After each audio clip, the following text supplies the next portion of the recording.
What's the benefit of cutting millions of people off their benefits? Just forcing people to stop using the government assistance and to go out and get a job. Are you saying that you have a safety net? What safety net? The safety net for you not having to work right now while you're going to school? Dude, those are natural safety nets. Natural safety nets. This guy. First of all, I love the fact that Parker pointed out the privileged mindset of this young man who his parents pay for everything while he's off at college and he doesn't understand the privilege. Oh, that's natural. That's natural for him because he was born into a family that could do that for him, right? But screw everybody else. It's comical at this point almost. If it didn't affect other people's lives, it would be, but it's disgusting also.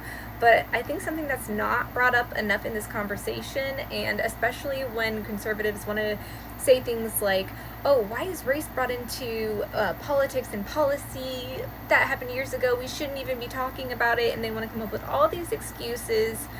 But here are some statistics and some facts regarding the income inequality, especially as a result of racism.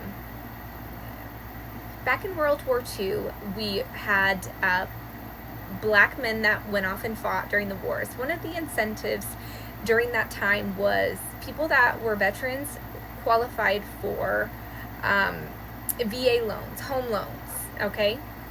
So black men went off and into the wars just like white men, and they came back and they were unable to use their VA loans due to prejudice, behavior, and redlining. Okay, and now researchers have been able to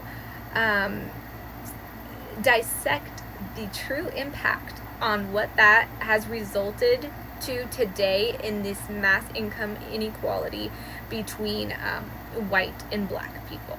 For instance, white people, even people that are middle class to lower, one thing that they've been able to do to transfer generational wealth to their children and pass it on through the lines has been property, housing, okay? Because even if you don't have a lot of money in your bank account that you're passing it on to your family or your children, many are still passing on homes and properties, which has only gone up throughout the years, mind you. Whereas black people, they were unable to purchase homes. They were pushed into the inner cities where they were under-resourced. They did not get the same opportunities, and it was purely racism and disinvestment into that population. We are still seeing the results of that today due to the huge income inequality and wealth gap, and they can actually track that back to being homeowners and being denied access to buying homes due to the color of their skin. So when people want to talk about why is racism brought up, like, this is why it's still impacting people today from these policies.